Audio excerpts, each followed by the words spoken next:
আসসালামু আলাইকুম সবাইকে। আ আমাদের বাসার সামনে নাহিদ ভাই এসেছে। তো উনি ভোট চাওয়ার জন্য এসেছে। তো একটা জিনিস দেখলাম যে উনি আজকে নির্বাচনে দাঁড়িয়েছে। তাই ওনার পিছনে কত মিডিয়ার লোক দেখুন, কতগুলা চ্যানেলের এখানে সময় টিভি আছে, যমুনা টিভি আছে, তারপরে আরও অনেক চ্যানেলের সাংবাদিক আছে। তো আমি ১ম এ ওনাকে দেখতে পাইনি। পরে দেখলাম যে না, সত্যি নাহিদ ভাই এসেছে।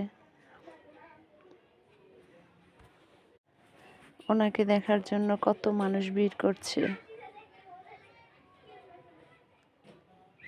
ওই যে দেখুন, ওই আমার বাসার সামনে একটা গার্মেন্টস, ওই গার্মেন্টসের ভিতরে ঢুকেছে। তো এই যে পানি খাচ্ছে উনি।